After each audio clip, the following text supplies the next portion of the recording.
Uma menina enfrenta chuva, frio e dor, carregando nas mãos não apenas uma caixa, mas o peso de uma missão impossível.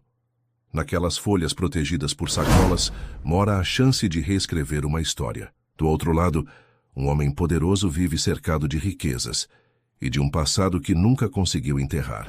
E quando ele lê aquelas páginas, descobre que ainda há tempo para transformar dor em amor. Se você ama boas histórias, por favor, se inscreva no nosso canal e comente de onde você é. Continuamos. A chuva desabava sobre São Paulo, como se o céu despejasse todo o seu pesar sobre a cidade. Nas ruas alagadas do bairro do Morumbi, uma pequena figura caminhava determinada, seus pés descalços pisando nas poças d'água que refletiam as luzes dos mansões imponentes que margeavam a avenida. Júlia, uma menina de apenas 9 anos, apertava contra o peito uma caixa de papelão cuidadosamente envolta em sacolas plásticas para proteger seu precioso conteúdo. Os cabelos cacheados de Júlia estavam encharcados, grudados em seu rosto moreno. As gotas escorriam por suas bochechas, misturando-se às lágrimas silenciosas que teimavam em cair. Sua camiseta desbotada e o short jeans, ambos completamente molhados, denunciavam sua condição. Mas havia algo em seus olhos, um brilho, uma determinação que contrastava com sua aparência frágil.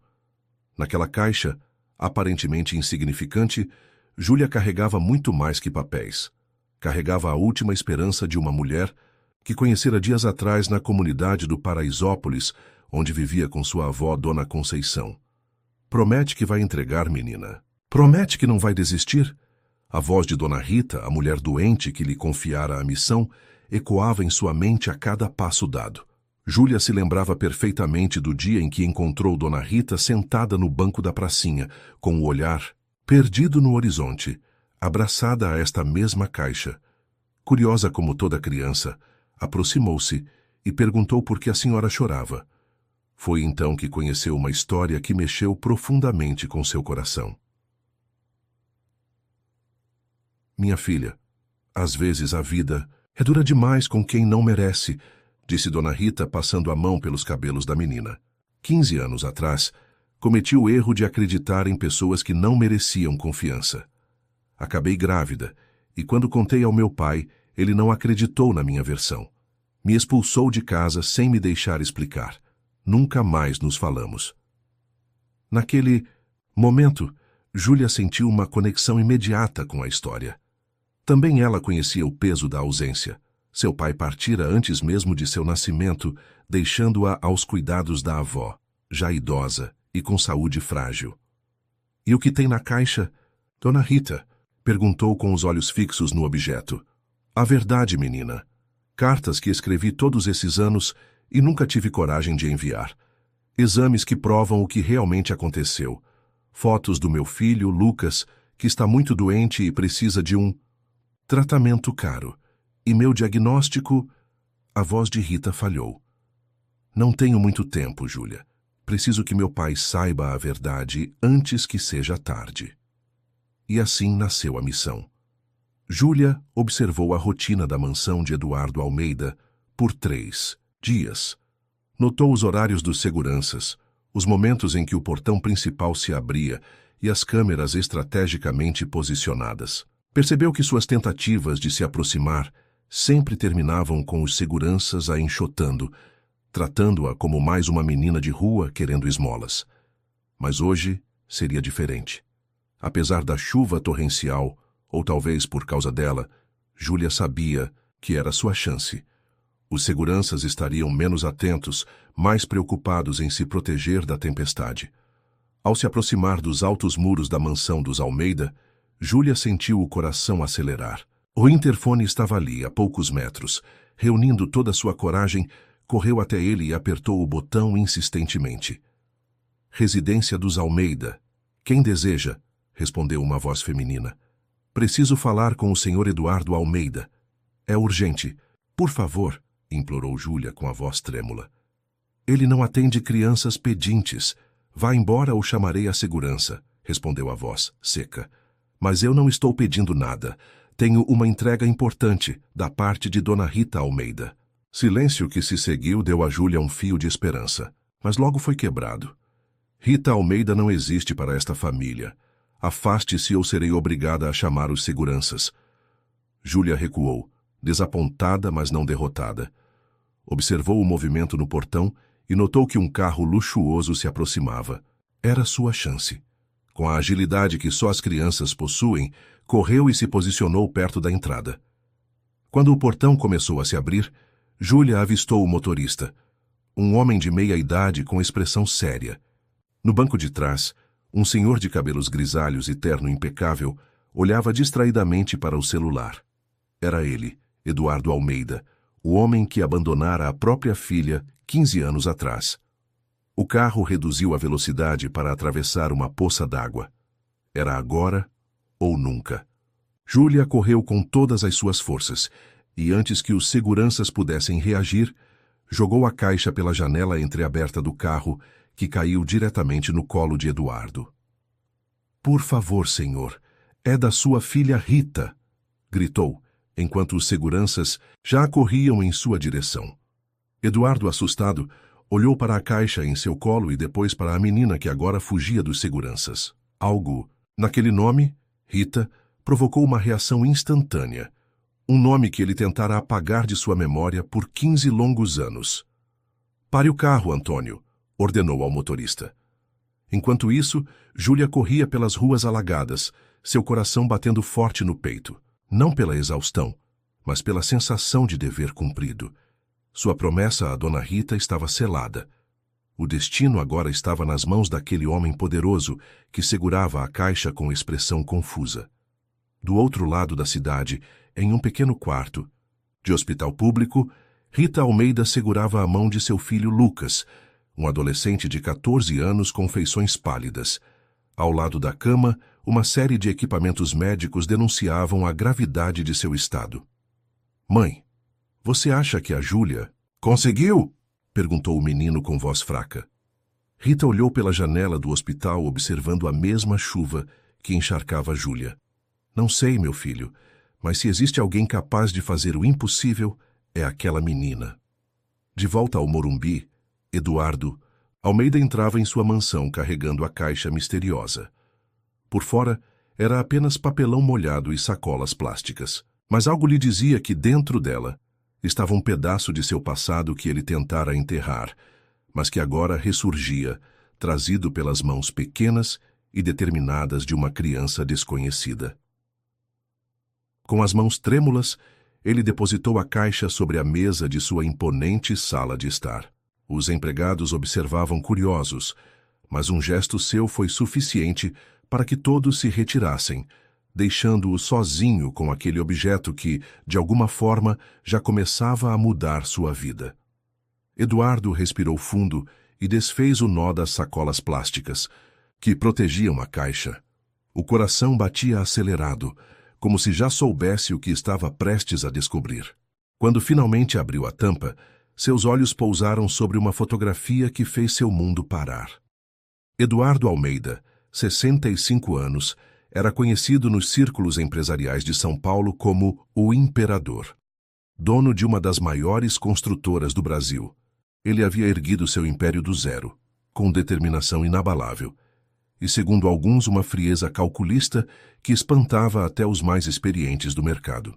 Nascido em uma família humilde no interior de Minas Gerais, Eduardo carregava nas costas a história de quem conheceu a fome e jurou nunca mais sentir seu gosto. A mansão onde vivia, no coração do Morumbi, era um monumento à sua conquista. Cômodos imensos decorados com obras de arte caríssimas, jardins meticulosamente cuidados, uma piscina que mais parecia um lago artificial. Tudo ali gritava riqueza e poder. Tudo, menos a solidão que ecoava pelos corredores vazios. Sentado agora em sua poltrona de couro italiano, Eduardo segurava com mãos trêmulas a fotografia que encontrara na caixa. Era uma imagem de Rita, sua filha, ainda adolescente, sorrindo, ao lado de sua falecida esposa, Marta, no jardim daquela mesma casa. Uma foto de 15 anos atrás, tirada poucos meses antes do rompimento que dilacerou a família. "Senhor, deseja algo?" perguntou Rosália, a governanta que trabalhava para ele há mais de 20 anos. Saia, Rosália. Quero ficar sozinho, respondeu sem tirar os olhos da fotografia. A governanta hesitou. Conhecia aquele olhar, o mesmo que vira quando Dona Marta faleceu há 17 anos. Um olhar que misturava dor e arrependimento. O senhor está bem? Aquela menina... Eu... Disse para sair. Eduardo elevou a voz, e Rosália recuou fechando a porta atrás de si. Sozinho novamente, Eduardo vasculhou o restante do conteúdo da caixa. Havia várias cartas, todas endereçadas a ele, com datas dos últimos 15 anos. Cartas que jamais chegaram às suas mãos, porque ele havia dado ordens expressas para que qualquer contato de Rita fosse bloqueado. Pegou a primeira delas, datada de apenas uma semana após a expulsão de Rita. A caligrafia era a mesma que ele reconheceria em qualquer lugar, os reis ligeiramente inclinados, os pontos nos i's sempre um pouco mais fortes, marca registrada da filha desde que aprendera a escrever. Pai, sei que o senhor não quer me ver, nem ouvir minha voz. Talvez nem leia esta carta, mas preciso tentar explicar o que realmente aconteceu. Não sou culpada do que pensa. Fui enganada, manipulada. O Marcelo não era quem dizia ser. Eduardo parou de ler. Marcelo Tavares. O nome ainda provocava uma onda de raiva que subia por seu peito. O rapaz que, segundo ele, havia seduzido sua filha, levando-a a atrair a confiança da família e manchar o nome dos Almeida. Marcelo era filho de Augusto Tavares, seu principal concorrente nos negócios. Na época, Eduardo estava prestes a fechar um contrato bilionário com o governo, e Augusto faria qualquer coisa para impedi-lo. Na cabeça de Eduardo, ficou claro que Marcelo havia se aproximado de Rita como parte de um plano para atingi-lo. Quando descobriu que Rita estava grávida aos 19 anos, e que o pai da criança era Marcelo, Eduardo perdeu completamente o controle. Sem dar chance de explicação, acusou a filha de trair a família, de se deixar usar como peça em um jogo de interesses. As palavras que disse naquele dia ficaram marcadas na memória de todos na casa. Você sujou nosso nome? Se envolveu com o filho do meu inimigo? Como pôde ser tão ingênua, tão vulgar? Pai, não é o que o senhor está pensando. Eu amava o Marcelo, mas ele me enganou. Ele... Chega, não quero ouvir mais suas mentiras. Se quer ficar com ele, vá. Mas não volte nunca mais a esta casa. Para mim, você não é mais minha filha. Estas foram as últimas palavras que dirigiu a Rita. No dia seguinte, quando acordou e a procurou para tentar uma conversa mais calma, ela já havia partido, levando apenas uma pequena mala e os cacos de seu coração destroçado. Eduardo continuou folheando as cartas. Havia uma escrita 2 anos depois. Pai, hoje o Lucas completou 2 anos. Seu neto está crescendo forte e inteligente. Ele tem seus olhos, sabia? Aquele mesmo olhar determinado que o senhor tem quando foca em algo. Às vezes me pego pensando, como seria se o senhor o conhecesse? Outra 5 anos após a separação. Pai, consegui me formar finalmente. Trabalhando e estudando, com o Lucas pequeno não foi fácil, mas consegui meu diploma de enfermagem. Pensei no senhor durante a formatura. No fundo, ainda espero que um dia possamos nos reconciliar. Eduardo sentiu um nó na garganta. 15 anos. 15 anos em que se recusou a abrir mão do orgulho, a ouvir qualquer menção ao nome da filha. 15 anos perdidos, que agora pesavam como chumbo em seus ombros. Entre as cartas, encontrou um envelope pardo contendo exames médicos. O primeiro era um ultrassom antigo, mostrando o primeiro registro de Lucas. Os demais eram mais recentes. Tomografias, ressonâncias, laudos com termos médicos complexos que Eduardo não compreendia totalmente, mas que indicavam uma condição grave. Outro envelope continha o diagnóstico de Rita. As palavras saltaram da página direto para seu coração. Carcinoma avançado, metástase, prognóstico reservado. A realidade o atingiu como um soco. Sua filha estava gravemente doente, possivelmente com pouco tempo de vida, e seu neto, que jamais conhecera, também enfrentava uma condição séria. Nas profundezas da caixa, Encontrou ainda um caderno. Ao abri-lo, reconheceu a caligrafia de Rita, agora mais madura, em um diário que ela mantivera nos últimos anos. Ali, página após página, estava registrada a luta diária de uma mulher que criou um filho sozinha, que enfrentou preconceitos, dificuldades financeiras e que, apesar de tudo, conseguiu construir uma vida digna. Em uma das páginas, um trecho o atingiu particularmente. Às vezes me pergunto se meu pai algum dia tentou me procurar, se em algum momento ele se arrependeu das palavras duras que me disse. Não guardo rancor dele. Entendo que na visão dele eu o traí, mas como explicar que eu também fui traída? Que o Marcelo me usou, me manipulou, apenas para atingir meu pai? Que quando descobri a verdade e o confrontei, ele simplesmente riu e disse que eu não passava de um peão no jogo entre nossos pais? Como explicar isso a alguém que não quis me ouvir? Eduardo fechou o caderno, sentindo o peso de cada palavra. A verdade que ele se recusara a ouvir 15 anos atrás, agora o sufocava. Rita não havia traído a família. Ela havia sido usada exatamente como ele sempre temeu, mas por razões diferentes das que imaginara. Levantou-se e caminhou até a janela, observando a chuva que continuava a cair. Em algum lugar daquela cidade imensa, sua filha e seu neto lutavam contra doenças graves, enquanto ele vivia cercado de luxo e solidão. Seu celular tocou, interrompendo seus pensamentos. Era Miguel, seu assistente pessoal. Eduardo, temos uma situação na obra do Shopping Paulista. O engenheiro encontrou problemas estruturais que podem atrasar a entrega. Cancele todos os meus compromissos dos próximos dias, Miguel, interrompeu Eduardo com uma firmeza na voz que não admitia contestação. Mas, senhor, a reunião com os investidores chineses... Todos os compromissos, Miguel. Surgiu uma emergência familiar. Desligou o telefone sem esperar resposta. Pela primeira vez em 15 anos, os negócios poderiam esperar. Havia algo infinitamente mais importante para resolver. Voltou à caixa e continuou sua busca, até encontrar escondido entre os papéis um pequeno bilhete com um endereço. Hospital Municipal do Campo Limpo, ala B, quarto 304. E uma nota, escrita à mão, para quem ainda se importa. Eduardo sentiu o coração apertar.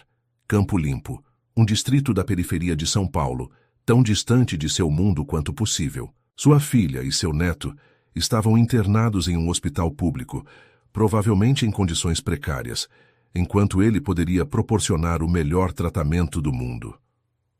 Rosália, chamou com urgência na voz. A governanta apareceu instantaneamente, como se estivesse esperando atrás da porta. Prepare uma mala com roupas para alguns dias e chame o motorista. Preciso ir a um hospital. Hospital, senhor? O senhor está se sentindo mal? Eduardo olhou para a governanta que servira fielmente a família por tantos anos. Nos olhos dela, viu o conhecimento silencioso de quem testemunhara toda a tragédia daquela família. Não, Rosália. Estou indo buscar minha filha e meu neto. Eles estão voltando para casa. As palavras saíram de sua boca com uma certeza que ele não sentia há anos. Não sabia se Rita o perdoaria, se aceitaria sua ajuda depois de tanto tempo. Não sabia nem mesmo se chegaria a tempo, mas tinha certeza de uma coisa: faria tudo o que estivesse ao seu alcance para reparar os erros do passado. 15 anos atrás, a mansão dos Almeida no Morumbi fervilhava de vida. Rita, com seus 19 anos recém-completados, era o orgulho de Eduardo. Inteligente, determinada e com um sorriso que iluminava qualquer ambiente, a jovem cursava o 2º ano de medicina na USP, seguindo os passos da mãe, Marta, que fora uma renomada cardiologista antes de sua partida precoce, devido a um aneurisma cerebral. Naquela tarde de sábado, Rita ajeitava os cabelos castanhos em frente ao espelho, preparando-se para sair. Vestia uma blusa azul marinho, presente, da mãe em seu último aniversário, e calças jeans. Simples, mas elegante, como sempre fora seu estilo. Vai sair de novo com aquele rapaz, filha? Perguntou Eduardo parado à porta do quarto. Rita sorriu ao pai, aquele sorriso sincero que sempre desarmava as suas preocupações. Sim, pai. O Marcelo vai me levar ao teatro. Estão apresentando O Alto da Compadecida. Você não gostaria de vir conosco? Eduardo balançou a cabeça negativamente. Havia algo naquele rapaz, Marcelo Tavares, que o incomodava profundamente. Talvez fosse o sobrenome, Tavares, que carregava o peso de anos de rivalidade empresarial. Ou talvez fosse apenas o instinto protetor de um pai que via sua única filha se apaixonar pela primeira vez. Tenho reunião com investidores hoje à noite, mas divirta-se e volte cedo. Rita se aproximou e beijou o rosto do pai. Sempre volto, pai. Te amo. Aquelas foram as últimas palavras despreocupadas que trocaram. Palavras que Eduardo revisitaria centenas de vezes nos anos seguintes, imaginando como teria sido diferente se tivesse confiado mais em sua filha, se tivesse escutado o que ela tentou lhe dizer depois. 3 meses após aquela conversa, Eduardo retornava de uma viagem de negócios a Dubai. Estava exausto, mas satisfeito. Havia fechado um contrato milionário para a construção de um resort de luxo em Fortaleza, um projeto que colocaria a construtora Almeida definitivamente no mapa internacional. Ao entrar em casa, notou um clima estranho. Os empregados pareciam evitá-lo, trocando olhares significativos. Foi Rosália quem finalmente se aproximou.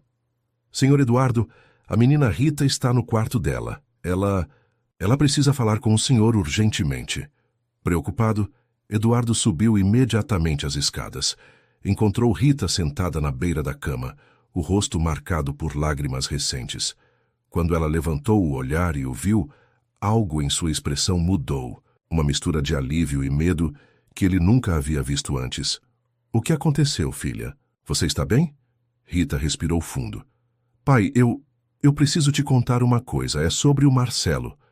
Eduardo sentiu um arrepio percorrer sua espinha. O que aquele moleque fez? Ele não é quem eu pensava, pai. Ele me usou. A voz dela tremeu, carregada de dor e vergonha. Nas horas seguintes, Rita contou ao pai como havia descoberto a verdadeira natureza de seu relacionamento com Marcelo. Como, após meses juntos, ela encontrou mensagens em seu celular, trocadas com amigos, onde ele se gabava de estar infiltrado na casa do inimigo e como planejava usar informações privilegiadas para beneficiar os negócios do próprio pai. Eu a confrontei, pai. Ele riu na minha cara. Disse que eu era ingênua demais, que não passava de uma peça no jogo entre você e o pai dele. Eduardo sentiu o sangue ferver em suas veias. A ideia de que alguém pudesse usar sua filha, magoá-la, desta forma despertou nele uma fúria que não sabia que existia. Vou acabar com a carreira desse moleque, com a empresa do pai dele. Vou destruí-los completamente. Rita balançou a cabeça, lágrimas escorrendo pelo rosto. Tem mais, pai. Eu estou grávida. Aquelas palavras caíram como uma bomba no quarto silencioso.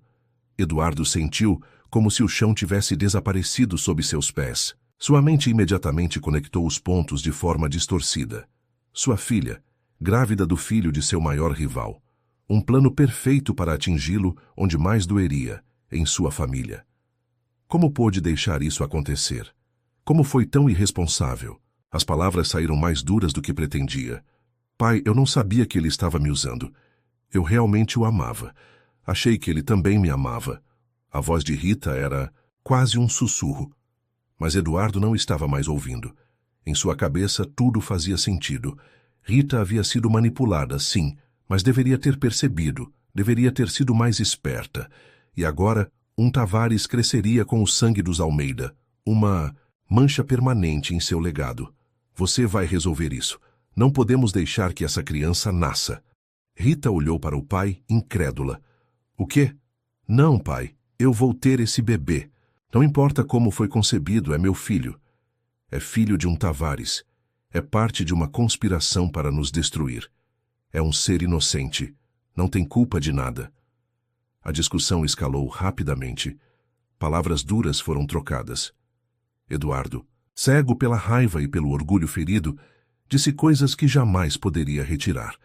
Chamou a filha de ingênua, de irresponsável, questionou suas escolhas, sua moral, e no auge da discussão, proferiu as palavras que selariam 15 anos de separação. Se você escolher ter esse filho, não será mais uma Almeida, não será mais minha filha. Rita o encarou, os olhos marejados, mas a postura firme. Então é assim que termina, pai? Com um ultimato? Depois de tudo que passamos juntos desde que a mãe partiu? Você escolheu seu lado quando decidiu se envolver com um Tavares. Eu não escolhi nada disso. Fui enganada, manipulada. E agora você está me punindo por ser vítima? Vítima? Você é uma Almeida. Deveria ter sido mais esperta, mais forte. As últimas palavras que trocaram naquele dia foram tão dolorosas que ambos as enterraram no fundo de suas memórias. Rita saiu da mansão na manhã seguinte, deixando para trás um bilhete simples. Quando estiver pronto para aceitar seu neto, sabe onde me encontrar. Mas Eduardo nunca procurou.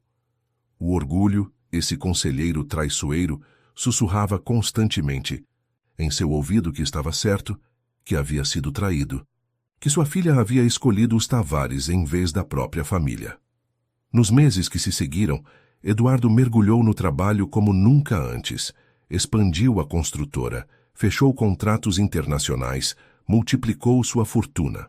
Por fora, era o empresário de sucesso que todos admiravam. Por dentro, carregava um vazio que nenhuma conquista profissional conseguia preencher. Enquanto isso, do outro lado da cidade, Rita enfrentava uma realidade completamente diferente. Abandonada pela família, expulsa da casa onde cresceu, precisou interromper os estudos de medicina. Com a ajuda de algumas poucas amigas, conseguiu um emprego como recepcionista em uma clínica no bairro da Lapa. O salário mal dava para o aluguel de um quarto e cômodos em uma pensão modesta, mas ela estava determinada a seguir em frente.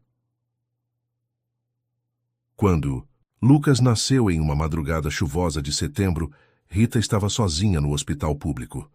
Segurou o pequeno em seus braços, observando os traços que lembravam tanto os seus quanto os de Eduardo, e fez uma promessa silenciosa. Seu filho jamais conheceria o abandono que ela havia experimentado. Os anos passaram. Rita conseguiu, com muito esforço, retomar os estudos, não em medicina. Esse sonho havia ficado para trás, mas em enfermagem, um curso que podia fazer à noite, enquanto trabalhava durante o dia e criava o filho. Formou-se com distinção e conseguiu um emprego melhor no hospital municipal, do Campo Limpo, onde era respeitada por sua dedicação e competência. Lucas cresceu como uma criança feliz, apesar das dificuldades. Inteligente como a mãe, curioso como o avô que nunca conheceu, encontrou na leitura e nos estudos uma forma de escapar da realidade difícil que o cercava. Rita fazia o possível para que ele não sentisse falta de nada, trabalhando em plantões, extras, economizando cada centavo para proporcionar ao filho uma educação de qualidade. Mas a vida raramente segue os planos que traçamos.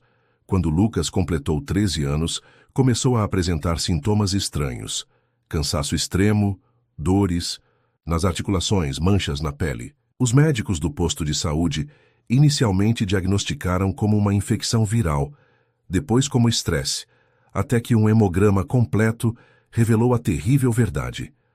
Lucas sofria de uma forma rara de leucemia que exigia tratamento imediato e especializado. Rita sentiu o mundo desabar. O tratamento que Lucas precisava era caro, muito além de suas possibilidades financeiras. Mesmo com o apoio do SUS, havia medicamentos importados que não eram cobertos, exames específicos que tinham longas filas de espera, tratamentos complementares que poderiam fazer a diferença entre a vida e a partida. Foi então que a doença de Rita também se manifestou. O que começou como uma dor persistente nas costas revelou-se um tumor agressivo que já havia se espalhado para outros órgãos. Diante do diagnóstico, ela não pensou em si mesma. Pensou apenas em Lucas, em como garantir que ele recebesse o tratamento necessário quando ela não estivesse mais ali para cuidar dele. Em seu desespero, Rita considerou todas as possibilidades. Vendeu o pouco que tinha, recorreu a empréstimos, fez rifas entre os colegas de trabalho. Mas sabia que não seria suficiente. Foi então que tomou a decisão que tanto adiara: Escrever uma última carta a Eduardo, contando toda a verdade, implorando não por si, mas pelo neto, que ele nunca conhecera. Redigiu a carta com o coração aberto, colocando no papel 15 anos de dor, arrependimento, lutas e, acima de tudo, o amor incondicional por Lucas. Juntou os exames médicos, fotos do neto ao longo dos anos, e todas as cartas que escrevera e nunca enviara. Mas como fazer essa carta chegar às mãos de Eduardo? Sabia que ele havia reforçado a segurança da mansão, que seus empregados tinham ordens expressas para barrar qualquer contato dela. Foi então que conheceu Júlia, a pequena menina de olhos espertos e coração generoso, que cruzou seu caminho, como um anjo enviado pelo destino. Agora, enquanto a chuva continuava a castigar a cidade, Rita aguardava no leito do hospital, segurando a mão do filho adormecido, perguntando-se se Júlia teria conseguido entregar a caixa, se Eduardo teria lido seu conteúdo, se 15 anos de silêncio e mágoa poderiam ser finalmente quebrados pela verdade há tanto tempo soterrada. Do outro lado da cidade, no luxo de sua mansão, Eduardo Almeida enxugava as lágrimas que teimavam em cair enquanto se preparava para um reencontro que poderia ter ocorrido 15 anos antes, se o orgulho não tivesse falado mais alto que o amor. A chuva não dava trégua quando o Mercedes-Benz preto de Eduardo Almeida estacionou em frente ao Hospital Municipal do Campo Limpo. O contraste entre o veículo luxuoso e o entorno modesto atraiu olhares curiosos dos transeuntes que se abrigavam da tempestade sob as marquises das lojas próximas. "Quer que eu o acompanhe, senhor?" perguntou Antônio, seu motorista de confiança há mais de 2 décadas. Eduardo hesitou.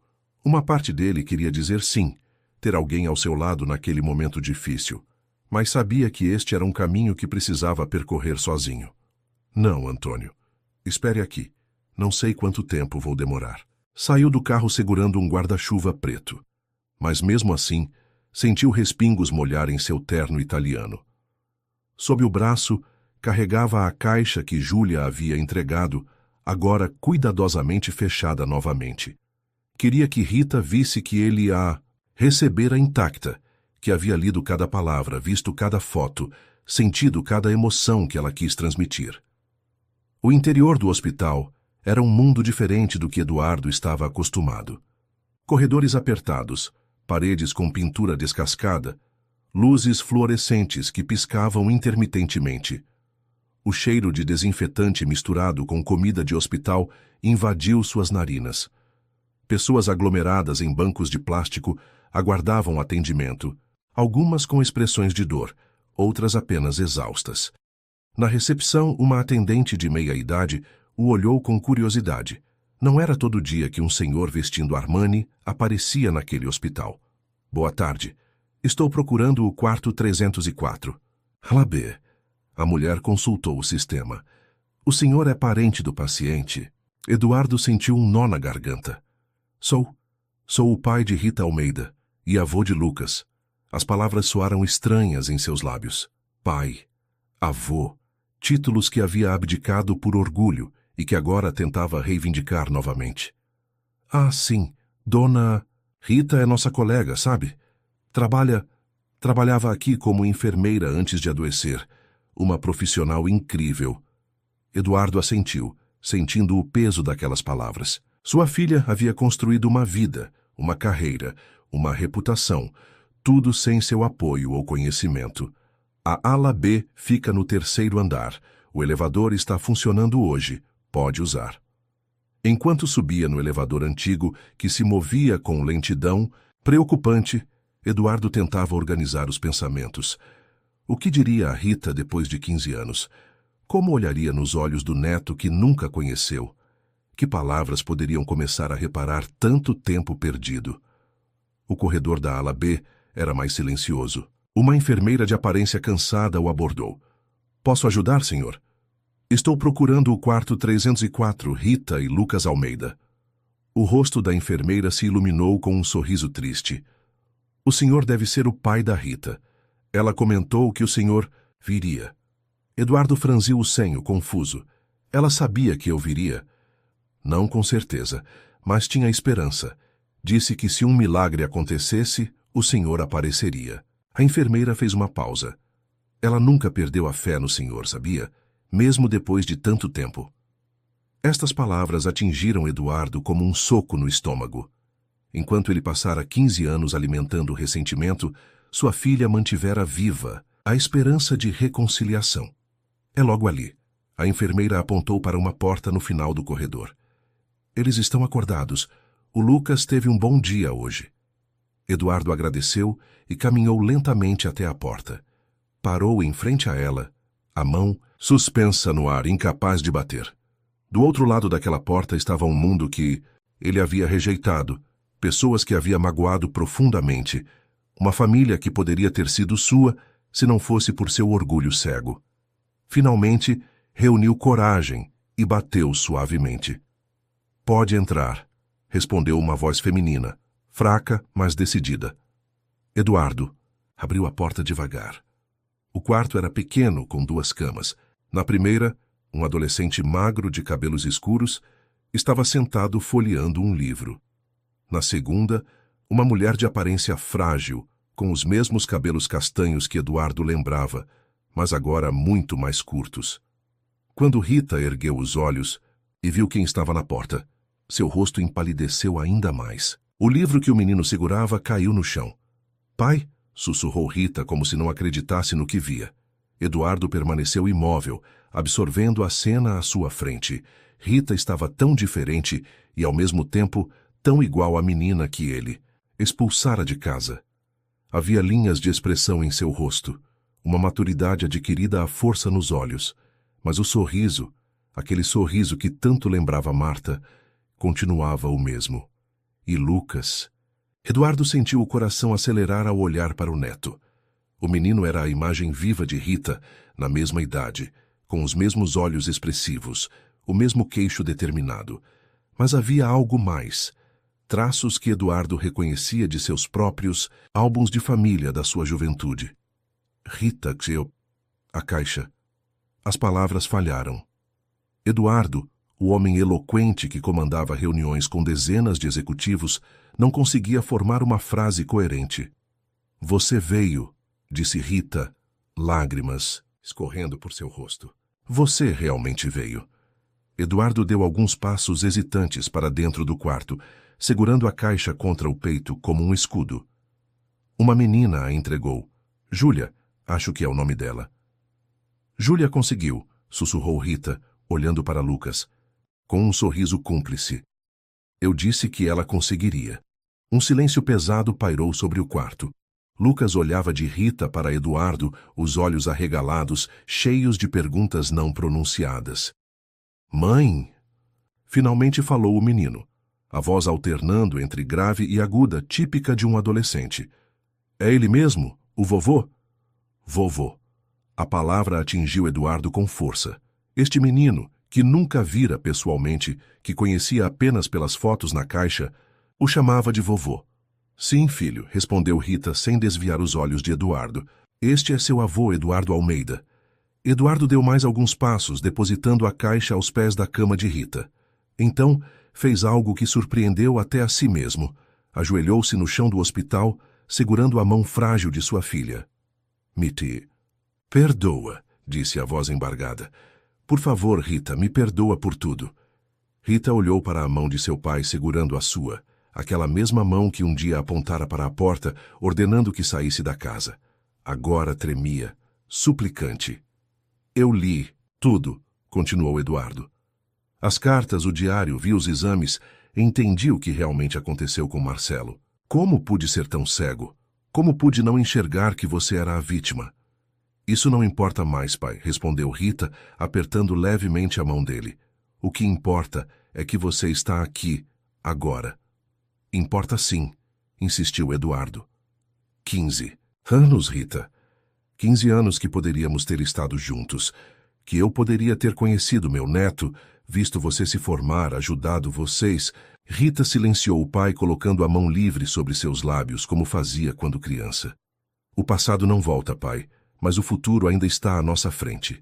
Eduardo olhou para Lucas, que observava a cena com olhos atentos. Posso... Conhecer meu neto adequadamente. Rita assentiu e fez um gesto para que Lucas se aproximasse. O menino levantou-se com dificuldade. Eduardo notou que suas pernas estavam fracas, que ele precisava se apoiar na parede para caminhar os poucos passos até a cama da mãe. Lucas, este é seu avô. Eduardo. Pai, este é Lucas, seu neto. Eduardo se levantou estendendo a mão para o adolescente, mas Lucas ignorou o gesto formal e, para a surpresa de todos, abraçou o avô com força. Mãe sempre falou do Senhor, disse Lucas, com o rosto pressionado contra o terno caro. Contava histórias de quando ela era pequena, de como o Senhor a levava para pescar no interior, de como construiu a empresa do zero. Eduardo não conseguiu conter as lágrimas.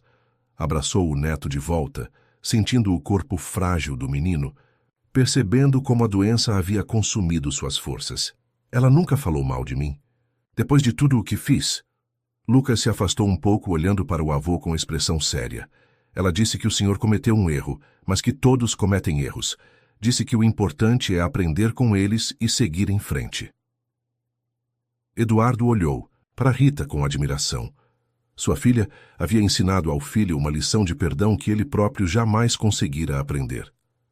E ela está certa, disse, enxugando as lágrimas.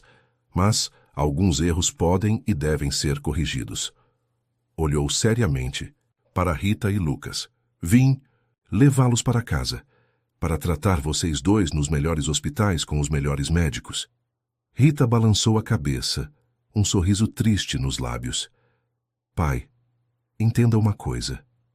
Não mandei aquela caixa para pedir seu dinheiro ou sua ajuda. Mandei porque você tinha o direito de saber sobre seu neto, sobre a verdade que aconteceu há 15 anos. Eu sei disso, filha.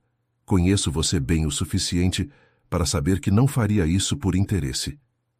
Eduardo segurou as mãos de Rita entre as suas.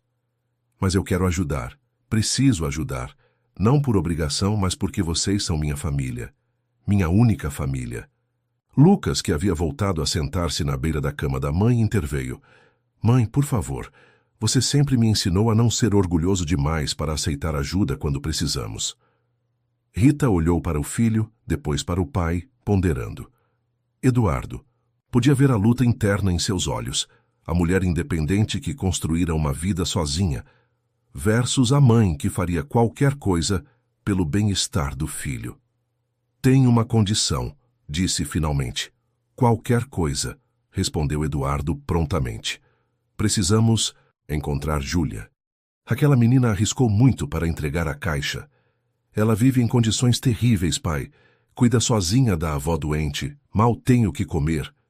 Eduardo sorriu, lembrando-se da pequena figura determinada que havia mudado sua vida. Já pensei nisso. Antônio está com instruções para encontrá-la assim que sairmos daqui. Tenho uma dívida eterna com aquela menina. Naquele momento, como que para selar o acordo familiar, um trovão ecoou ao longe e a chuva, que havia diminuído um pouco, voltou com força total. Mas dentro daquele pequeno quarto de hospital, pela primeira vez em 15 anos, o sol começava a brilhar para os Almeida. As próximas 48 horas foram um turbilhão para a família Almeida. Eduardo mobilizou sua influência e recursos para transferir Rita e Lucas para o Hospital Albert Einstein, um dos mais renomados de São Paulo. A equipe médica que assumiu o caso foi composta pelos melhores especialistas do país. Oncologistas, hematologistas, neurologistas, todos trabalhando em conjunto para elaborar um plano de tratamento que oferecesse as melhores chances para mãe e filho. Para Lucas, o diagnóstico era de uma leucemia linfoblástica aguda, rara em adolescentes. O tipo específico que o acometia era particularmente agressivo, mas os médicos foram cautelosamente otimistas.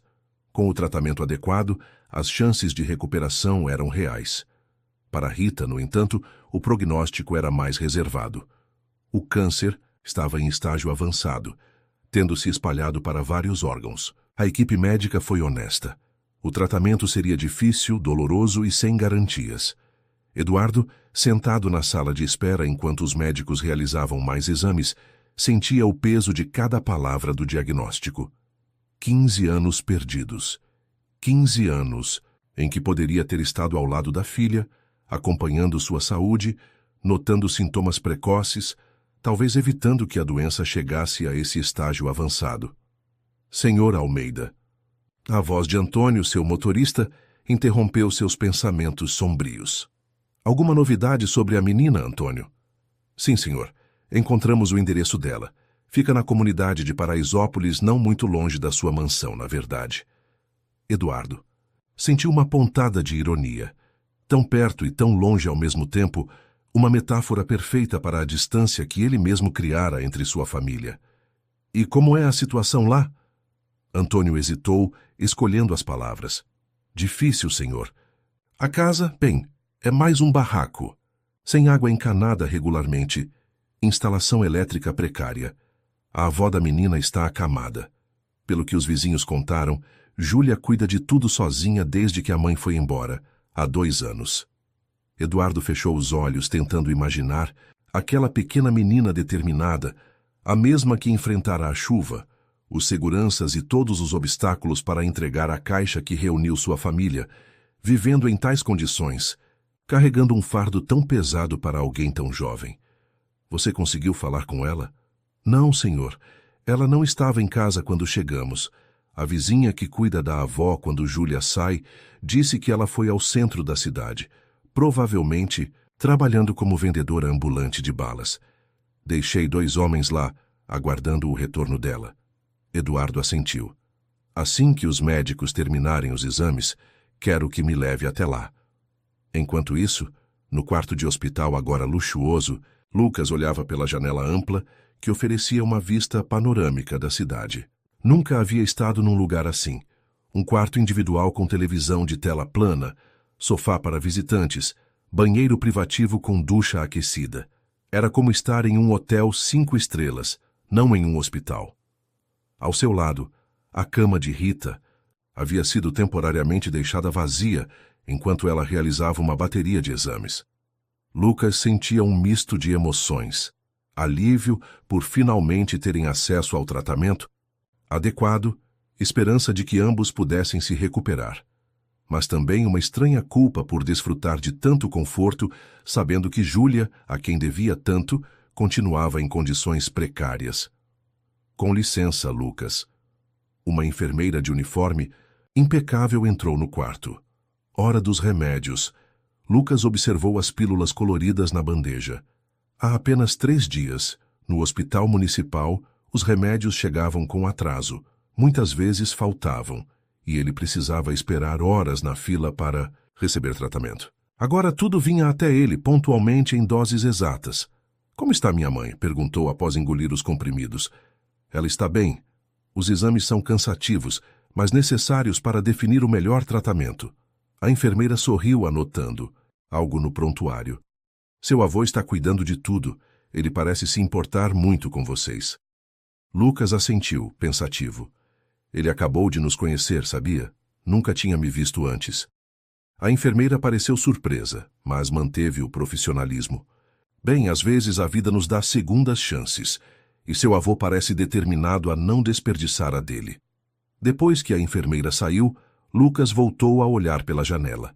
Lá embaixo, pessoas apressadas caminhavam, carros de luxo chegavam e partiam. A vida seguia seu curso normal. Mas para ele nada seria normal novamente. Em apenas 3 dias, seu mundo havia virado completamente de cabeça para baixo. Pensou em Júlia, a menina que aparecera em suas vidas como um anjo da guarda. Lembrou-se de como a conheceram, sentados na praça perto do hospital municipal. Sua mãe tão fraca que mal conseguia ficar de pé. Lucas tentando ser forte por ambos. Júlia vendia balas na praça. Aproximou-se deles oferecendo chocolates, mas ao ver o estado de Rita, sentou-se ao lado deles, preocupada. A senhora está bem? Quer que eu chame alguém? Foi assim que a conversa começou. Rita, talvez por exaustão, talvez por não ter mais ninguém com quem compartilhar seu fardo, acabou contando parte de sua história para aquela estranha menina de olhos atentos e sorriso fácil. E Júlia, com a compaixão que só as crianças possuem em sua forma mais pura, ofereceu ajuda imediatamente. Eu posso levar a caixa para ele, dona. Sei como fazer as coisas sem ninguém perceber. Na feira sempre consigo pegar frutas sem o dono da barraca me ver. Rita havia tentado dissuadi-la, explicando os riscos, a segurança da mansão, o temperamento difícil de Eduardo. Mas Júlia insistiu. Minha avó sempre diz que ajudar os outros é ajudar a si mesmo. E a senhora precisa de ajuda, né? Lucas sorriu com a lembrança. Júlia era assim, teimosa, determinada, incapaz de ver alguém sofrer sem fazer algo a respeito. Quantas vezes ela havia aparecido no hospital desde então, trazendo frutas pegas emprestadas das barracas da feira, ou simplesmente sentando-se ao lado da cama de Rita para contar histórias de suas aventuras pelas ruas de São Paulo. O som da porta se abrindo interrompeu seus pensamentos. Rita voltava em uma cadeira de rodas empurrada por uma enfermeira. Estava pálida, visivelmente cansada, mas sorriu ao ver o filho. Como foram os exames, mãe? Cansativos, respondeu. Ela, enquanto a enfermeira a ajudava a voltar para a cama. Mais necessários. Os médicos são muito bons aqui, filho. Dr. Mendes disse que seu caso tem tratamento, sabia? Com o protocolo certo, as chances são excelentes. Lucas notou que ela falou apenas do diagnóstico dele, não do próprio. Típico de sua mãe, sempre colocando-o em primeiro lugar, sempre protegendo-o, mesmo quando era ela quem mais precisava, de proteção. E quanto a você, mãe, o que os médicos disseram? Rita desviou o olhar. Vamos um passo de cada vez, filho. Primeiro vamos cuidar de você. Antes que Lucas pudesse insistir, Eduardo entrou no quarto. Ainda usava o mesmo terno caro, mas a gravata havia sido afrouxada e as mangas estavam dobradas, pequenos sinais da pressão dos últimos dias. Como vocês estão? Perguntou aproximando-se das camas. Melhor, respondeu Rita. Os médicos são excelentes. Estamos muito gratos, pai. Eduardo balançou a cabeça. Não me agradeça por fazer o que deveria ter feito há 15 anos. Fez uma pausa olhando para Lucas. Tenho notícias sobre Júlia. Encontramos onde ela mora. Os olhos de Lucas se iluminaram. Podemos trazê-la aqui? Quero que ela veja que conseguiu, que a caixa funcionou. Vou buscá-la agora mesmo, respondeu Eduardo. Mas hesitou, não querendo perturbar Rita e Lucas com a realidade da situação de Júlia. A situação na casa dela é complicada. A avó está muito doente e acamada. Júlia cuida de tudo sozinha. Rita fechou os olhos por um momento. Aquela menina tem apenas 9 anos, pai. 9 anos e carrega o mundo nas costas. Não por muito tempo, afirmou Eduardo, com a mesma determinação que o tornara um empresário de sucesso. Se vocês concordarem, pretendo oferecer ajuda a elas também. Um lugar para morar, tratamento médico para a avó, escola para Júlia. Lucas e Rita trocaram um olhar de surpresa e gratidão. Pai, isso seria incrível, disse Rita emocionada. É o mínimo que posso fazer. Aquela menina trouxe minha família de volta. Deu-me uma segunda chance que não mereço. Eduardo consultou o relógio.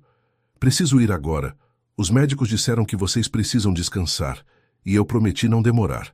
Depois que Eduardo saiu, Rita olhou para o filho com um sorriso cansado. Seu avô sempre foi assim, sabia?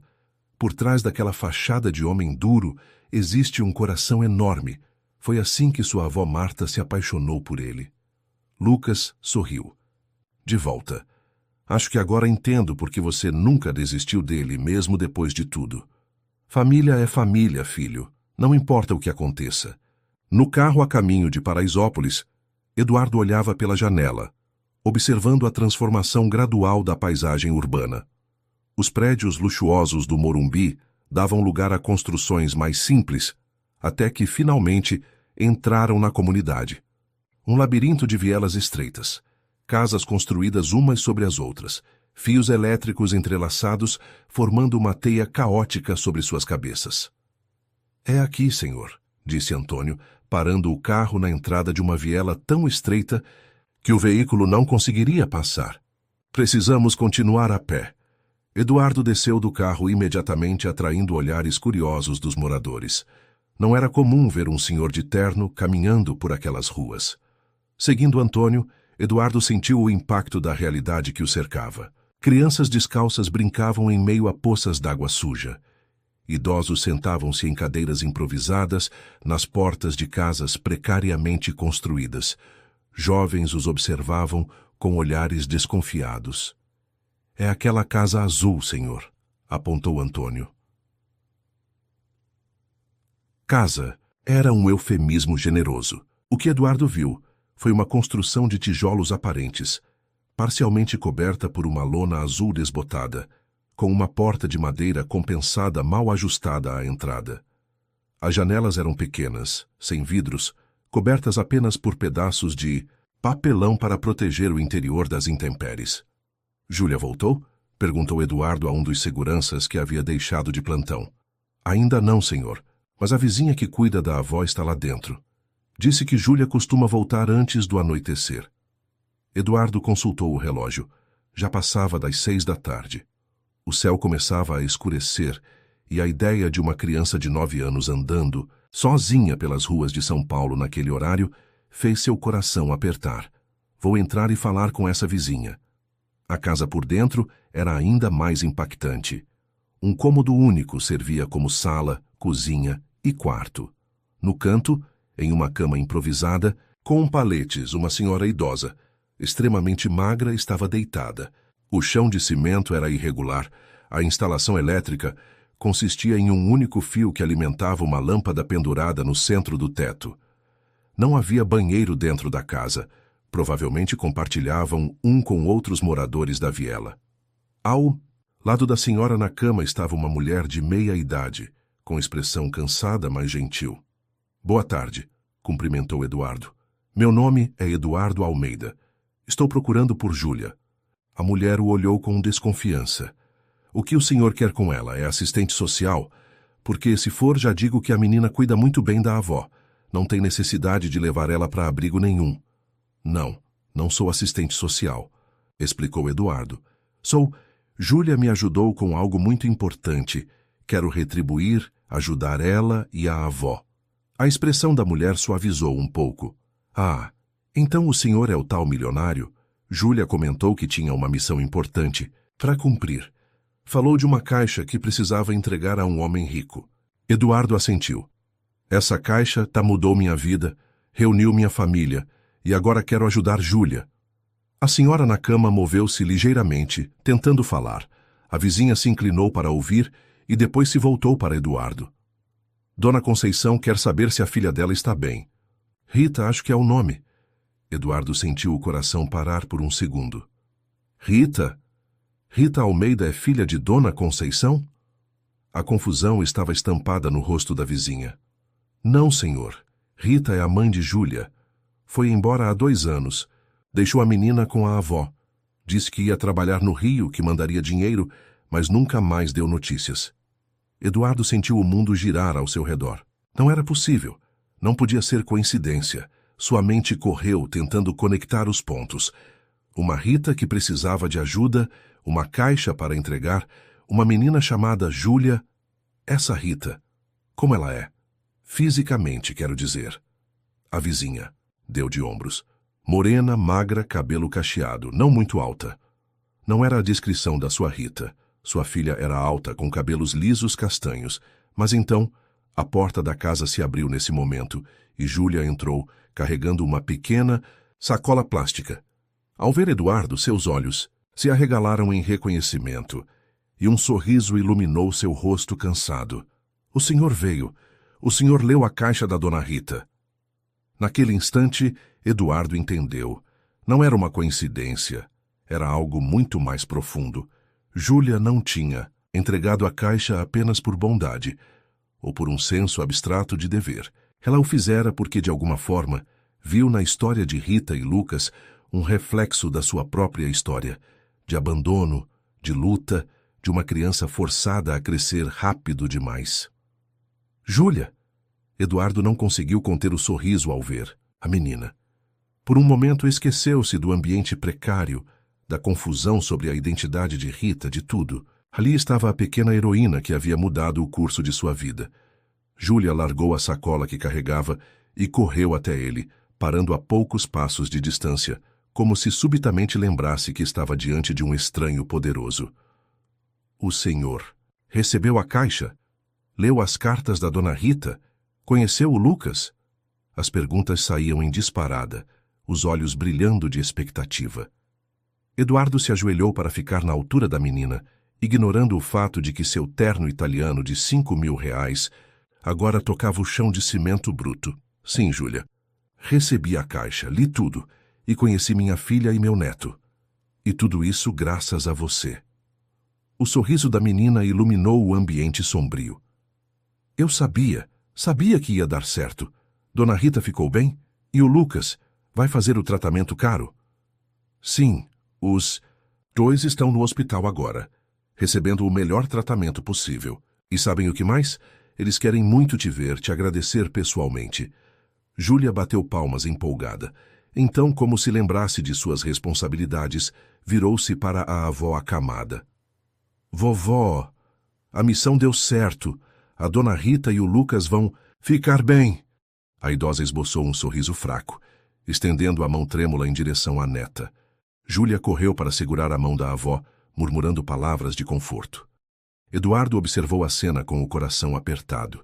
Era evidente o amor entre avó e neta, assim como era evidente a precariedade da situação em que viviam. A casa mal protegida contra o frio e a chuva, a falta de conforto básico, a ausência de cuidados médicos adequados para a idosa. Júlia, chamou suavemente, quero te fazer um convite. Na verdade, um convite para você e sua avó.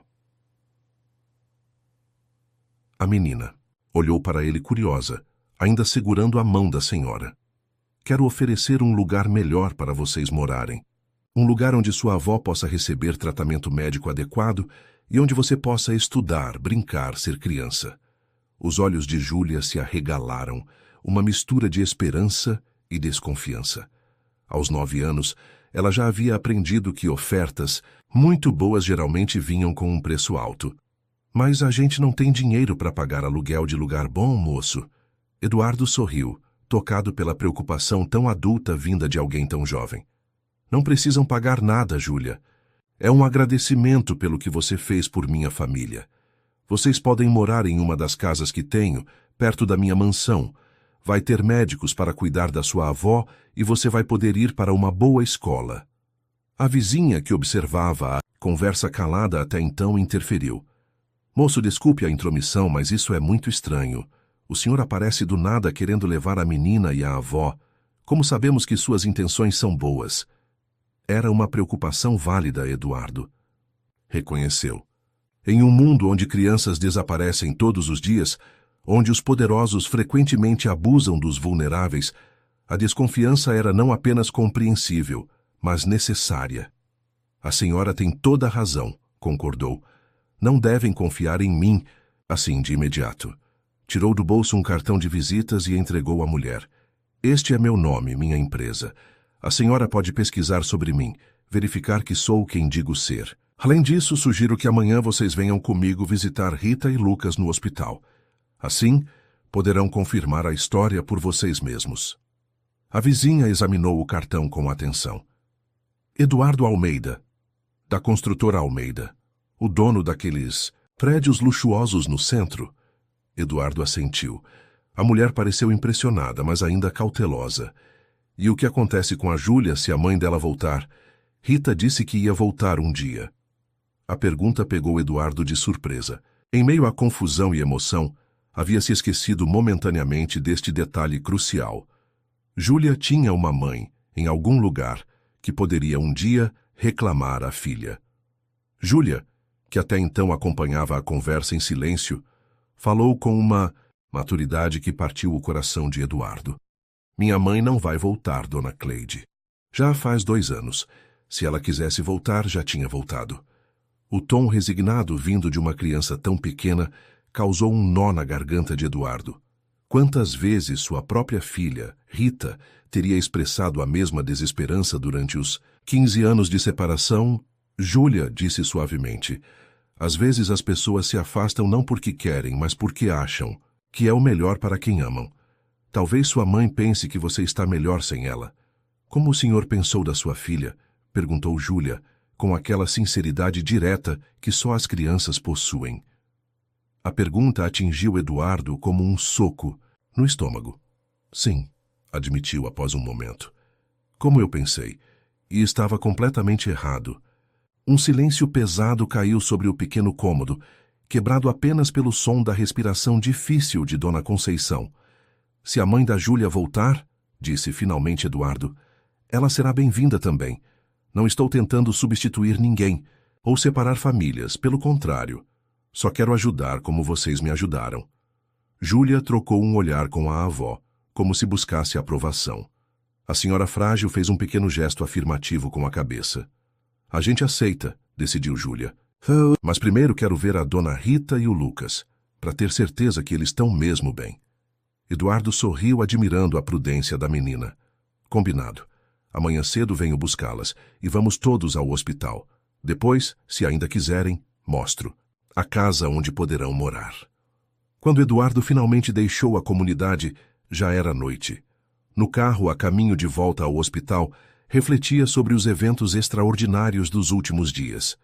Como sua vida havia virado completamente de cabeça para baixo, como prioridades que pareciam tão importantes, contratos, negócios, dinheiro, agora pareciam insignificantes diante do que realmente importava. No hospital, encontrou Rita, adormecida, exausta após a bateria de exames. Lucas, no entanto, estava acordado, folheando um livro de astronomia que uma enfermeira havia lhe emprestado. Encontrou a Júlia, vovô? E perguntou assim que Eduardo entrou no quarto. Eduardo ainda não estava acostumado a ser chamado de vovô, mas o título aquecia seu coração de uma forma que nenhum senhor ou doutor jamais conseguira. Encontrei, respondeu sentando-se, na poltrona ao lado da cama do neto. Ela está bem. Mora em condições difíceis, mas é uma menina incrível. Amanhã vou trazê-la aqui, junto com a avó dela. Lucas sorriu, fechando o livro. Mal posso esperar para apresentá-la à mãe. Sabe, a Júlia foi a única pessoa que realmente nos ajudou quando as coisas começaram a ficar difíceis. Ela aparecia no hospital quase todos os dias. Trazia frutas, contava histórias para distrair a mãe, sem nem nos conhecer direito. Eduardo assentiu, compreendendo cada vez mais o caráter extraordinário daquela pequena. Oferecia uma casa para elas perto da mansão e tratamento médico para a avó que está muito doente. Sério? Isso é incrível, vovô. A Júlia merece isso e muito mais. Uma enfermeira entrou no quarto para verificar os sinais vitais de Lucas e Rita. Eduardo aproveitou para puxar conversa, buscando mais informações sobre o estado de saúde da filha. Como está minha filha, enfermeira? Os médicos já têm um plano de tratamento definido. A mulher hesitou, olhando para Lucas. Eduardo entendeu imediatamente. Havia notícias que ela não queria compartilhar na frente do adolescente. Lucas, por que não tenta descansar um pouco? Amanhã será um dia cheio com a visita da Júlia. O garoto pareceu entender a deixa. Assentiu, ajeitando-se na cama. Boa noite, vovô. Eduardo saiu do quarto acompanhado pela enfermeira, que o conduziu a um pequeno escritório, onde o Dr. Mendes, oncologista responsável pelo caso, o aguardava. Senhor Almeida, cumprimentou o médico, indicando uma cadeira. Sente-se, por favor. O tom sério não deixava dúvidas. As notícias não eram boas. É sobre Rita, não é? Dr. Mendes assentiu. Fizemos todos os exames possíveis, consultas com especialistas. Infelizmente, o quadro é mais grave do que imaginávamos inicialmente. Eduardo sentiu o estômago afundar. Quão grave! O câncer se espalhou para o fígado, pulmões e já há metástases no cérebro. Em termos médicos, estamos falando de um estágio 4 muito avançado. Mas existe tratamento, certo? Quimioterapia, radioterapia, cirurgia, o que for necessário, o custo não é problema. O médico olhou para Eduardo com compaixão. Senhor Almeida, entendo sua preocupação e desejo de ajudar sua filha. Vamos fazer tudo o que estiver ao nosso alcance, mas preciso ser honesto. Mesmo com os tratamentos mais avançados, as chances são limitadas. Limitadas quanto? Insistiu Eduardo, a voz embargada. Estatisticamente, Casos como o de sua filha têm uma taxa de sobrevivência de menos de 10% em 5 anos. E o tratamento será extremamente agressivo, com efeitos colaterais severos. Eduardo sentiu as lágrimas queimarem seus olhos. Não era justo. Havia acabado de reencontrar sua filha, de conhecer seu neto, de ter a chance de reparar 15 anos de ausência. E agora a vida ameaçava tirar Rita dele novamente, desta vez de forma permanente. E quanto a Lucas? Perguntou, tentando se agarrar a alguma esperança. O semblante do médico se iluminou um pouco. Lucas, as notícias são muito melhores. A leucemia que o afeta, embora agressiva, responde bem ao tratamento moderno. Iniciamos hoje mesmo o protocolo, e ele já está recebendo os medicamentos. Se tudo correr como esperamos, as chances de remissão completa são superiores a 70%. Era um alívio em meio à tempestade. Pelo menos Lucas tinha uma chance real de recuperação. Rita sabe? Sobre o próprio diagnóstico, quero dizer. Sim, confirmou o médico. Conversamos com ela esta tarde, depois dos exames. Ela é uma mulher notável, Sr. Almeida. Sua principal preocupação foi com o filho, não consigo mesma. Eduardo não se surpreendeu. Esta era Rita, sempre colocando os outros em primeiro lugar, mesmo nas circunstâncias mais difíceis. O que podemos fazer agora, doutor? Iniciaremos o tratamento amanhã mesmo. Quimioterapia combinada com radioterapia focal para as metástases cerebrais. Vamos lutar com todas as armas que a medicina moderna nos oferece. O médico fez uma pausa. Mas também recomendo que vocês aproveitem o tempo juntos. Cada momento é precioso. Eduardo deixou o hospital naquela noite com o coração pesado. Dirigiu até sua mansão no Morumbi, lugar que nunca pareceu tão vazio, tão desprovido de sentido. Caminhou pelos cômodos, luxuosos, observando os objetos caros que acumulara ao longo dos anos. Obras de arte, antiguidades, móveis importados. Nada daquilo importava agora. Entrou no antigo quarto de Rita, preservado exatamente como ela o deixara 15 anos atrás. A cama arrumada com a colcha rosa que ela tanto gostava, as estantes repletas de livros de medicina que jamais terminaria, de ler as fotografias na parede. Rita com a mãe no parque, Rita na formatura do ensino médio, Rita sorrindo para a câmera em um passeio de barco. Sentou-se na beira da cama, segurando uma das fotografias. Nela, Rita, com cerca de 5 anos, estava sentada no colo de Eduardo. Ambos sorriam, os olhos brilhando de felicidade. Era um tempo de inocência, antes que o orgulho, a ambição e os mal-entendidos envenenassem seu relacionamento. Não vou te perder de novo, murmurou para a fotografia. Uma promessa tanto para Rita quanto para si mesmo. Não sem lutar. Na manhã seguinte, Eduardo acordou determinado. Havia passado a noite pesquisando tratamentos experimentais, clínicas especializadas, médicos renomados em todo o mundo. Se a medicina convencional oferecia apenas 10% de chance, ele moveria céus e terra para encontrar alternativas que pudessem salvar sua filha. Após uma rápida ligação para Dr. Mendes, organizando a transferência de Lucas e Rita para uma suíte maior no hospital, onde poderiam receber visitas com mais conforto, Eduardo dirigiu-se a Paraisópolis para buscar Júlia e Dona Conceição, conforme prometido. Ao chegar à comunidade, encontrou uma pequena aglomeração em frente à casa de Júlia. Vizinhos curiosos, algumas crianças, todos observando enquanto uma ambulância particular, que Eduardo havia providenciado, aguardava para transportar Dona Conceição com segurança até o hospital. Júlia esperava na porta, vestindo o que claramente era sua melhor roupa, uma camiseta vermelha desbotada, mas limpa, e um short jeans que parecia um pouco grande demais para seu corpo magro. Havia penteado os cabelos cacheados e prendido com presilhas coloridas. Ao ver Eduardo, abriu um sorriso radiante. "Bom dia, seu Eduardo. A gente está pronto." A determinação daquela pequena figura contrastava com a fragilidade de sua situação. Eduardo sentiu o coração se apertar, mas retribuiu o sorriso. "Bom dia, Júlia. Vejo que vocês já estão com tudo preparado." A menina assentiu, séria. Arrumei as coisas da vovó na sacola azul. São os remédios dela, umas roupas e a foto do vovô que ela gosta. Minhas coisas tão na mochila. Uma mochila era um exagero para a pequena bolsa de pano que Júlia carregava nas costas, provavelmente contendo todos os seus pertences terrenos. Os paramédicos entraram cuidadosamente na casa. Emergiram pouco depois, carregando Dona Conceição em uma maca apropriada. A idosa parecia ainda mais frágil à luz do dia, mas seus olhos estavam alertas, observando tudo ao redor com curiosidade. "Vamos, vovó", incentivou Júlia, caminhando ao lado da maca. "Vamos ver a Dona Rita e o Lucas, e depois vamos conhecer nossa casa nova." Eduardo observou a cena, admirando a resiliência daquelas duas almas.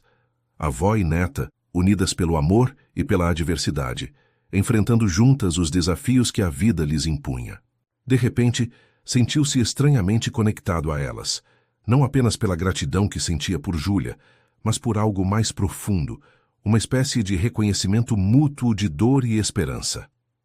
Enquanto o pequeno comboio, a ambulância seguida, pelo carro de Eduardo, deixava Paraisópolis, o empresário não pôde deixar de notar como Júlia olhava para trás apenas uma vez, sem lágrimas ou pesar aparente.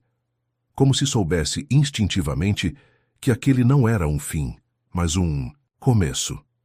6 meses se passaram desde o dia chuvoso em que Júlia entregou a caixa que mudou para sempre o destino da família Almeida.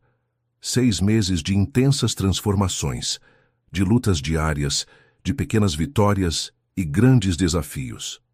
6 meses em que Eduardo aprendeu mais sobre amor, perdão e coragem do que em toda a sua vida anterior. A Casa dos Ipês, como foi carinhosamente batizada, era uma das propriedades menores de Eduardo, localizada a poucos quarteirões de sua mansão, no Morumbi. Com 4 quartos confortáveis, um jardim florido e uma vista privilegiada para o Parque Burle Marx, tornou-se o lar que abrigava agora uma família expandida e improvável. Naquela manhã de domingo, o sol de primavera banhava o jardim onde Lucas, agora com 15 anos, e visivelmente mais saudável, jogava bola com Júlia. Os cabelos do adolescente, que haviam caído durante a quimioterapia, começavam a crescer novamente. Finos fios escuros que ele exibia com orgulho. Júlia, por sua vez, parecia ter crescido vários centímetros nos últimos meses. O corpo, magro ganhando força, o rosto antes sempre sério agora frequentemente iluminado por sorrisos. Da varanda, Eduardo observava os dois com um sorriso no rosto, uma xícara de café nas mãos. Ao seu lado, em uma cadeira de rodas adaptada, Dona Conceição também acompanhava a cena. A idosa, que 6 meses atrás parecia à beira da partida, havia recuperado parte de sua vitalidade graças aos cuidados médicos adequados. Ainda era frágil, ainda precisava de assistência constante, mas seus olhos brilhavam com uma nova energia, especialmente quando seguiam os movimentos da neta. "Ela está feliz", comentou a senhora com a voz baixa, mas firme. "Nunca vi minha Júlia tão feliz." Eduardo assentiu emocionado. "Lucas também. Eles se dão bem, não é? Como irmãos." "Melhor que muitos irmãos de sangue", concordou Dona Conceição. "Deus escreve certo por linhas tortas, seu Eduardo. Quem diria que aquela caixa ia juntar nossas famílias assim?" A menção à caixa trouxe de volta memórias dos primeiros dias após o reencontro. Eduardo lembrou-se de como Lucas e Rita receberam Júlia no hospital. Os abraços emocionados, as lágrimas de gratidão, o início de uma conexão que só se fortaleceria com o tempo. Lembrou-se também da expressão de espanto de Júlia ao conhecer a casa onde moraria. Como ela percorreu cada cômodo com olhos arregalados, tocando os móveis, as paredes, as janelas, como se não acreditasse que tudo aquilo seria seu lar. Como perguntou com a voz hesitante se poderia ter livros.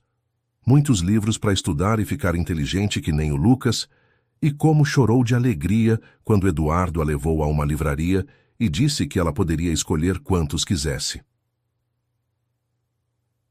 As transformações nos meses seguintes foram impressionantes. Júlia, matriculada na mesma escola particular que Lucas frequentava antes de adoecer, revelou-se uma aluna brilhante, sedenta por conhecimento. Apesar de estar atrasada em relação aos colegas devido à educação precária que recebera até então, sua determinação em aprender era tão intensa que logo começou a se destacar em várias disciplinas. Lucas, por sua vez, respondia extraordinariamente bem ao tratamento. Os médicos se surpreendiam com sua recuperação, atribuindo-a não apenas aos medicamentos avançados, mas também ao ambiente emocional positivo que o cercava agora. A presença constante do avô, a amizade com Júlia, a sensação de, finalmente, pertencer a uma família completa. Tudo isso parecia fortalecer seu sistema imunológico tanto quanto as drogas de última geração que recebia.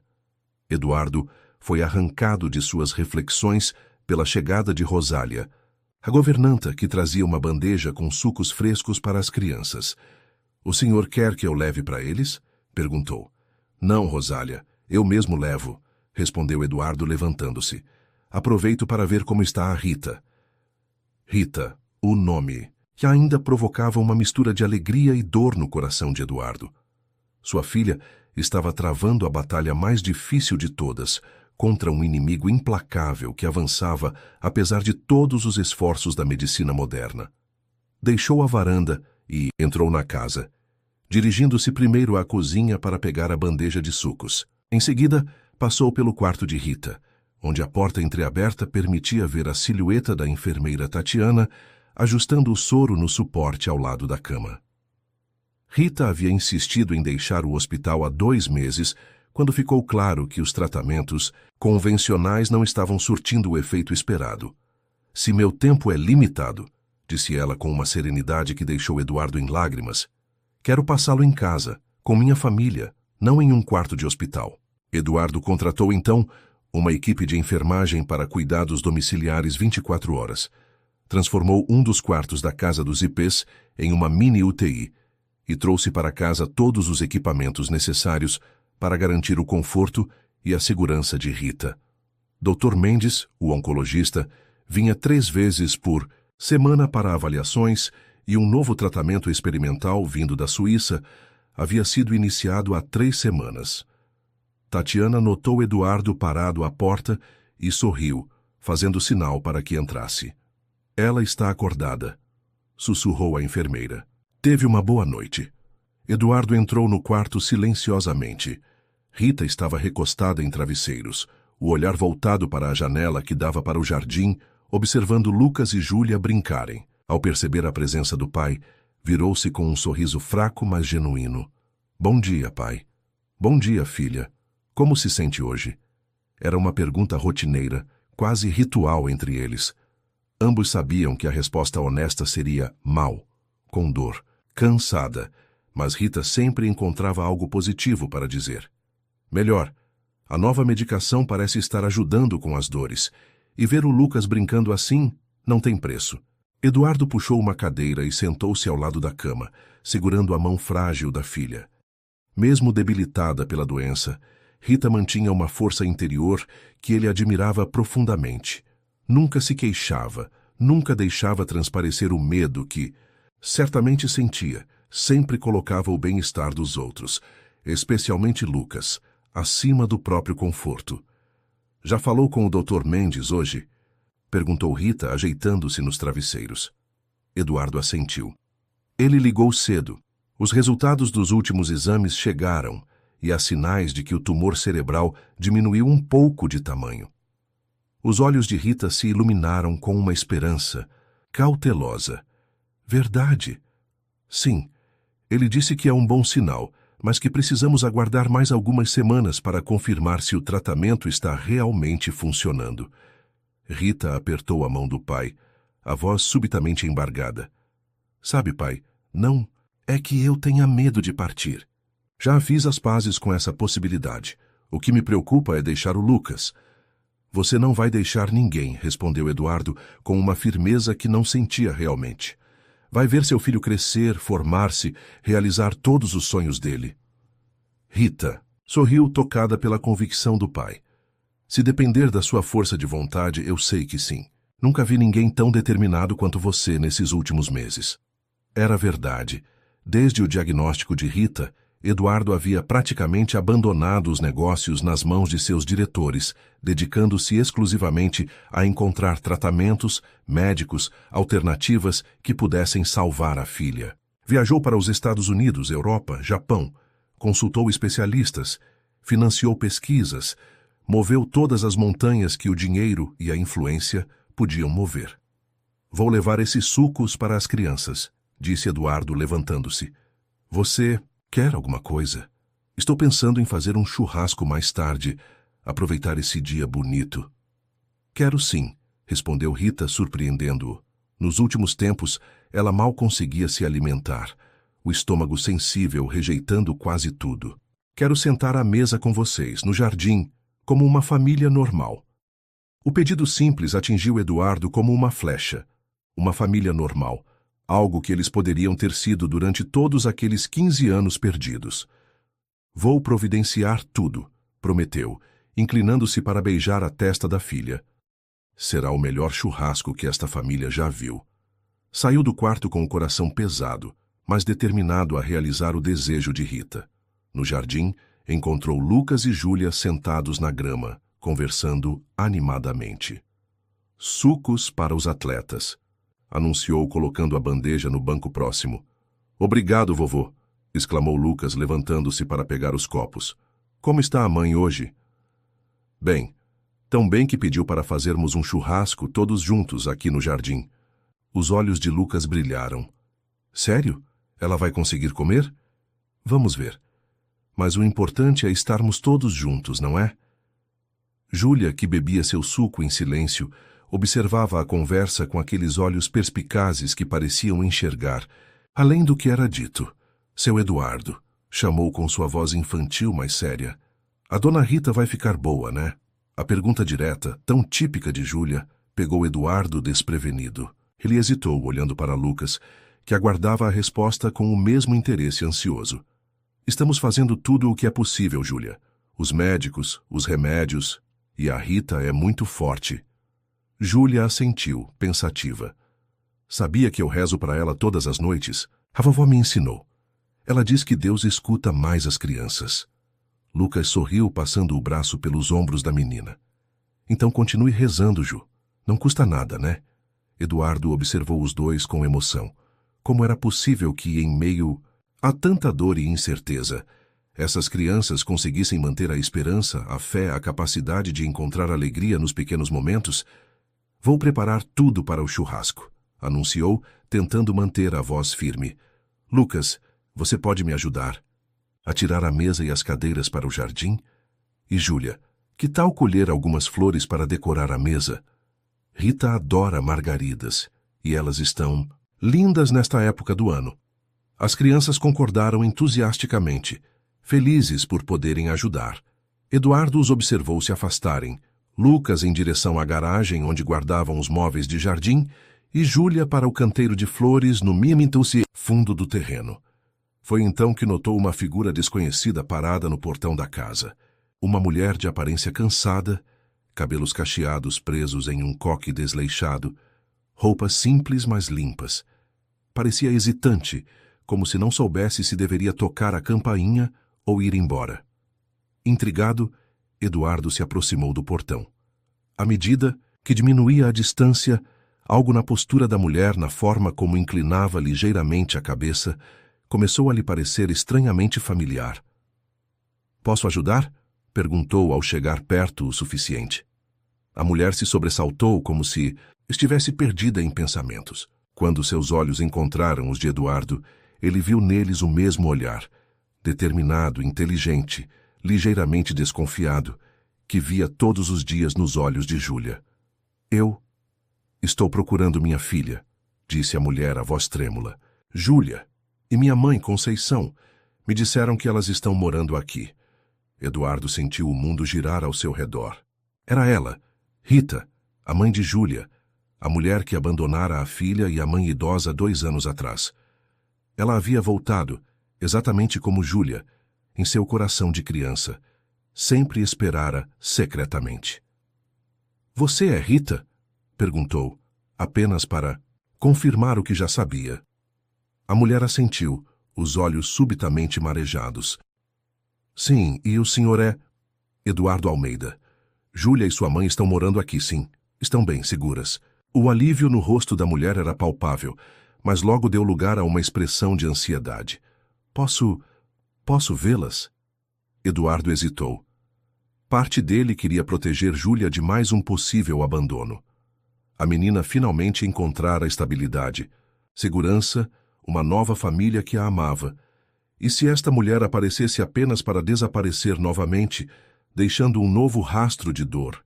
Mas outra parte dele, a parte que aprendera da maneira mais dura que o tempo é precioso demais para ser desperdiçado com ressentimentos e julgamentos precipitados, sabia que não tinha o direito de impedir este reencontro. Antes de vê-las, disse finalmente, gostaria de entender por que você foi embora e por que está voltando agora. Rita, a outra Rita, tão diferente e ao mesmo tempo tão semelhante à sua filha, baixou os olhos como se envergonhada. Fui embora porque achei que seria melhor para elas, começou, a voz quase um sussurro. Estava desempregada, desesperada. Minha mãe cada dia pior. Consegui um trabalho no Rio de empregada doméstica em uma casa de família. Mandava dinheiro sempre que podia, mas nunca era suficiente. Fez uma pausa, enxugando uma lágrima. Há 3 meses, a família para quem trabalho decidiu se mudar para o exterior. Ofereceram me levar junto, pagar bem, mas algo dentro de mim dizia que era hora de voltar, de enfrentar o que havia deixado para trás. Eduardo observou a mulher à sua frente. Não via nela a negligência ou o egoísmo que imaginara inicialmente, mas sim o desespero de alguém que, assim como sua própria filha Rita, havia enfrentado escolhas impossíveis, lutando para sobreviver em um mundo que raramente oferece segundas chances aos menos privilegiados. Entendo, disse simplesmente. E realmente entendia, agora. Como poderia julgar esta mulher quando ele próprio havia rejeitado sua filha, quando havia permitido que o orgulho o separasse de sua família por 15 longos anos? Júlia está no jardim, disse, abrindo o portão. Venha, vou levá-la, até ela. Enquanto caminhavam pelo caminho de pedras que levava ao fundo da propriedade, Eduardo explicou brevemente como Júlia e Dona Conceição haviam chegado ali, como a pequena havia unido 2 famílias quebradas, criando laços que transcendiam o sangue. Ao virarem a esquina da casa, avistaram Júlia ajoelhada junto ao canteiro de margaridas, cuidadosamente selecionando as mais bonitas para o almoço. Especial. Concentrada em sua tarefa, não notou imediatamente a aproximação dos adultos. Júlia, chamou Eduardo suavemente. A menina levantou a cabeça, o sorriso habitual nos lábios, que se congelou ao ver quem acompanhava Eduardo. Por um momento ficou completamente imóvel, os olhos arregalados fixos na figura da mãe. Mãe? Sussurrou finalmente, tão baixo que quase não se ouviu. Rita avançou alguns passos, trêmula, as lágrimas agora correndo livremente pelo rosto. Júlia, minha filha. O que se seguiu foi um daqueles momentos que Eduardo sabia que guardaria para sempre em sua memória. Júlia, largando as flores que segurava, correu em direção à mãe com uma força que parecia impossível para seu pequeno corpo. Rita ajoelhou-se abrindo os braços, e quando as 2 se encontraram em um abraço, foi como se o mundo ao redor desaparecesse. Eduardo afastou-se discretamente, dando-lhes o espaço que este momento sagrado exigia. Voltou para a varanda, onde Dona Conceição aguardava, alheia ao que acabara de acontecer. Dona Conceição, disse suavemente, tenho uma surpresa para a senhora. Horas mais tarde, quando o sol começava a se pôr, a casa dos Ipês testemunhava uma cena que, semanas antes, pareceria impossível. No jardim, ao redor da grande mesa cuidadosamente decorada com margaridas frescas, estava reunida uma família que desafiava definições convencionais. Rita, a filha de Eduardo, ocupava a cabeceira, sentada em uma cadeira reclinável especial que permitia que participasse do almoço com relativo conforto. Ao seu lado, Lucas, atento a cada necessidade da mãe, servia pequenas porções dos alimentos que ela ainda conseguia tolerar. Na outra ponta da mesa, Dona Conceição, em sua cadeira, de rodas, Sorria mais do que Eduardo jamais a vira sorrir, os olhos constantemente voltados para a filha que retornara. Rita, a mãe de Júlia, sentada entre a filha e a mãe, ainda parecia não acreditar na mudança extraordinária nas circunstâncias de sua família. Júlia, por sua vez, irradiava felicidade, dividindo sua atenção entre a mãe recém-chegada e Lucas, com quem desenvolvera uma relação de irmãos que nenhum dos adultos ousaria questionar. Eduardo, observando a cena enquanto servia a carne que ele mesmo preparara, sentiu uma onda de gratidão tão intensa que quase o derrubou. 6 meses atrás, era um homem solitário, amargurado, preso a mágoas antigas e a um orgulho que o cegava para o que realmente importava. Agora, estava cercado por uma família expandida, unida não apenas pelo sangue, mas por algo muito mais forte: a compaixão, o perdão, a capacidade de recomeçar. Rita, sua filha, parecia compartilhar seus pensamentos. Seus olhos encontraram os dele por cima da mesa e ela sorriu. Aquele sorriso que tanto lembrava Marta, aquele sorriso que ele quase perdeu para sempre. Pai, chamou ela, a voz fraca, mas clara. Quero fazer um brinde. Eduardo assentiu, pegando a jarra de suco de uva que substituía o vinho, em respeito aos tratamentos médicos de Rita e Lucas. Serviu todos os copos, incluindo o seu próprio. Havia semanas que não bebia álcool, preferindo compartilhar as mesmas restrições da filha e do neto. Um brinde a quê, filha?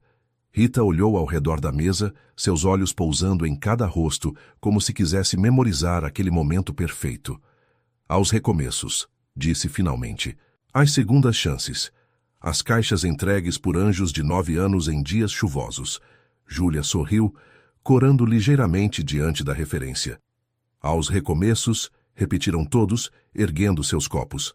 Naquele momento, enquanto o sol de primavera lançava seus últimos raios dourados sobre a casa dos ipês, Eduardo Almeida entendeu, finalmente, a lição mais importante que a vida poderia ensinar: que a verdadeira riqueza não está nas contas bancárias, nos empreendimentos bem-sucedidos ou nas mansões luxuosas, mas nos laços que criamos, nas pontes que construímos, na capacidade de perdoar e ser perdoado. E que, às vezes, é preciso uma pequena menina, descalça sob a chuva, carregando uma caixa de papelão amassado, para nos mostrar o caminho de volta para casa. Fim da história. Queridos ouvintes, esperamos que a história de Eduardo, Rita, Lucas e Júlia tenha tocado seus corações. Para continuar essa jornada emocional, preparamos uma playlist especial com histórias igualmente cativantes. Encontrem-na aqui clicando à esquerda. Se gostaram desta narrativa, não se esqueçam de se inscrever em nosso canal e dar um gostei no vídeo. Todos os dias trazemos histórias únicas que exploram a complexidade da vida. Não percam nossos próximos conteúdos. Esperamos por vocês nos comentários.